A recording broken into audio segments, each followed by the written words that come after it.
Assalamualaikum warahmatullahi wabarakatuh. Ya, di sini saya Normanto. Kali ini kita akan belajar tentang tutorial belajar HTML ya yang mempunyai kepanjangan Hypertext Markup Language yang saya kasih tema kumpas tuntas mengenai HTML yang kita akan belajar tentang full tentang HTML ya. Kita lihat dulu daftar isinya ya, daftar materi tentang HTML ya. Yang pertama tentang pengenalan HTML. Yang kedua, persiapan program aplikasi. Yang ketiga, peraturan dasar HTML. Yang keempat, struktur dasar HTML. Yang kelima, pengolahan huruf, pengolahan warna, pengolahan gambar, pengolahan form, pengolahan tabel, dan yang terakhir link. Nanti kita akan bahas satu-satu. Nah, yang pertama yang kita bahas tentang pengenalan HTML. Kata orang Jawa, tak kenal maka tak sayang, ya kan? Nah, ini kita bahas dulu tentang pengenalan HTML. Nah, apa sih HTML itu? Nah, di sini sudah saya tuliskan ya, pengenalan HTML ya. HTML adalah Hypertext Markup Language, yang artinya bahasa pemrograman yang digunakan untuk membuat halaman sebuah website ya. Jadi HTML itu bahasa yang digunakan untuk membuat sebuah website ya. Inti dasarnya semua website menggunakan HTML. Mengapa di sini kepanjangannya Hypertext Markup Language? Nah, hyper di sini kan artinya tinggi ya. Kalau teks huruf ya, markup pemrograman, language bahasa. Jadi bahasa pemrograman tingkat tinggi ya. Jadi bahasa HTML itu bahasa pemrograman tingkat tinggi. Jadi tidak semua orang bisa memahami bahasa HTML yang dimaksud seperti itu. Jadi hanya orang yang belajar HTML yang bisa memahami tentang HTML. Nah, untuk pengenalan HTML mungkin seperti ini saja. Bisa cari sendiri ya untuk selanjutnya tentang pengenalan HTML. Terus kita lihat materi berikutnya, yaitu tentang persiapan program aplikasi.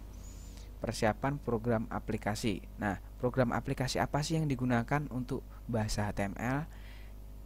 Di sini kita tergantung dengan OS yang kita gunakan ya. Di sini saya tulis OS-nya yang sering digunakan ya, Windows ya. Yang digunakan biasanya Notepad ya, seperti ini. Terus yang kedua Notepad++. Untuk Windows sementara mungkin ini ya, dua aplikasi. Terus untuk OS Linux yang digunakan adalah yang bawaan Linux ya, gedit ya. Terus ada Bluefish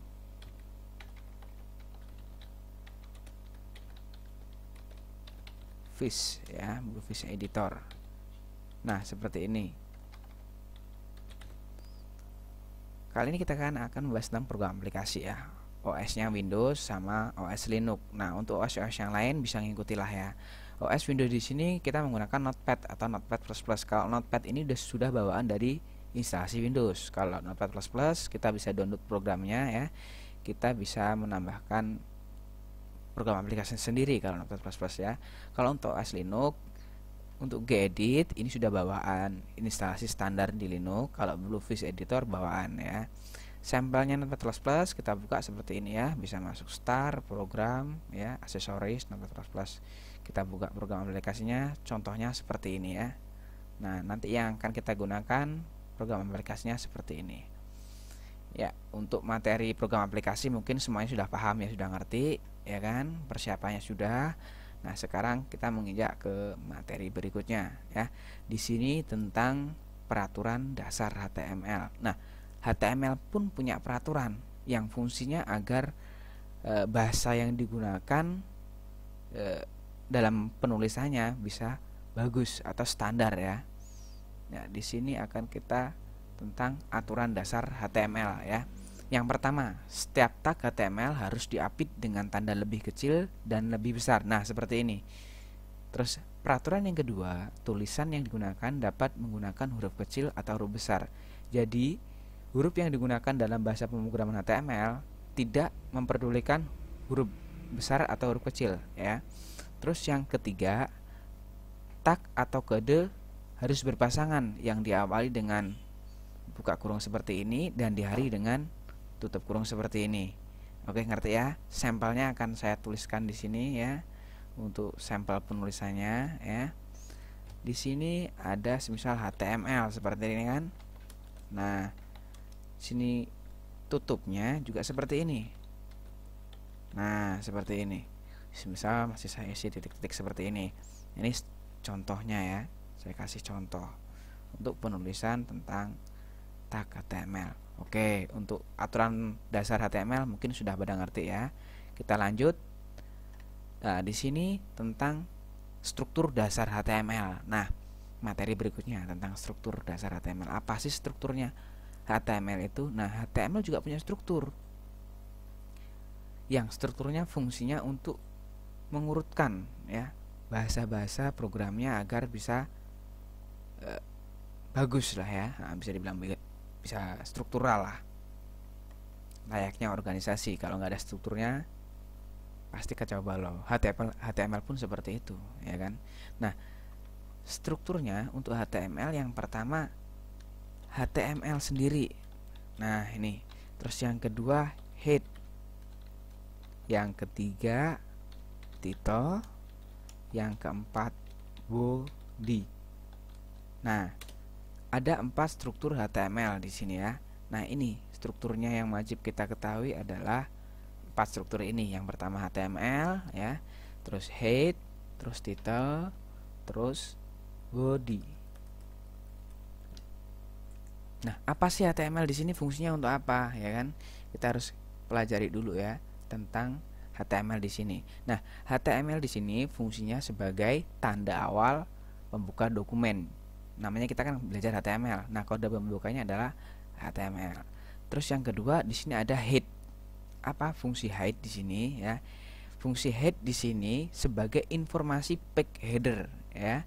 Di dalam tag ini kita bisa melakukan tag-tag title, base, index, link, script style dan meta dan lain sebagainya lah ya. Terus body. Oh, title dulu ya. Title itu apa? Judul ya, sebagai judul halaman. Kalimat yang terletak pada tag ini akan muncul pada bagian paling atas browser Anda ya, pada title bar. Nah, terus body. Body ini di mana letak kode yang akan kita tampilkan dalam sebuah website. Nah, seperti itu. Strukturnya seperti ini ya. Nah, ini nanti jangan lupa setiap kita buka kode diakhiri. Nah, nanti kita langsung praktek ya. Struktur tentang dasar HTML. Langsung kita praktek. Kita buka dulu Notepad++ nya, kita siapkan seperti ini ya. Di sana tadi kita struktur awalnya tentang HTML ya, kita tuliskan HTML seperti ini. Terus kita tulis head. Nah, kita tulis title seperti ini. Kita tulis apa title yang akan digunakan ya. Semisal saya tulis belajar HTML. Nah, seperti ini. Jangan lupa kita tutup terlebih dahulu ya. Head juga kita tutup terlebih dahulu. Terus kemudian kita masukkan struktur berikutnya. HTML sudah ya. Terus head sudah, title sudah, kemudian kita masukkan body. Nah, semisal seperti ini. Nah, di dalam body saya tuliskan belajar HTML itu mudah. Nah, seperti ini. Misal saya tulis seperti ini dalam bodinya ya. Setelah kode body ditutup, jangan lupa kode HTML yang paling atas juga ditutup. Nah, seperti ini.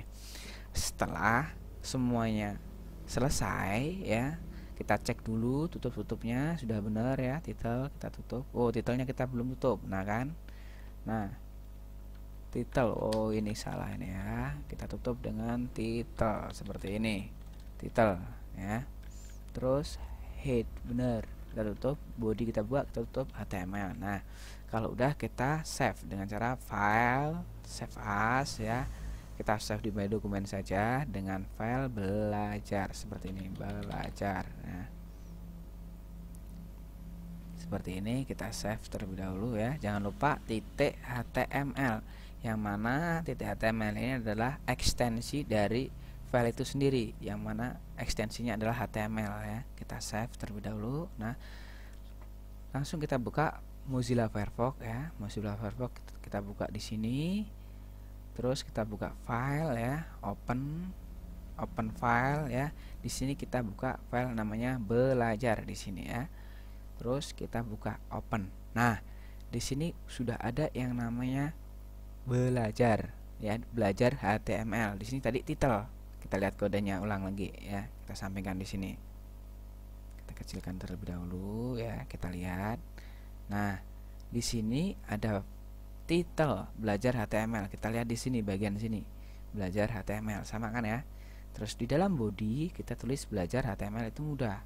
Nah, di sini tertera belajar HTML itu mudah. Nah, untuk struktur HTML-nya seperti ini. Mungkin bagi teman-teman ya yang baru belajaran, pelajari pelan-pelan ya. Yang teliti sebetulnya nggak sulit ya, sangat mudah. Cuman butuh ketelitian dan belajar yang rajin. Nah, seperti itu ya. Untuk struktur HTML sudah selesai ya. Terus untuk materi berikutnya tentang pengolahan warna, pengolahan huruf, pengolahan gambar, pengolahan form dan link kita bahas di video berikutnya. Oke. Untuk materi HTML yang pertama ini saya akhiri. Wassalamualaikum warahmatullahi wabarakatuh.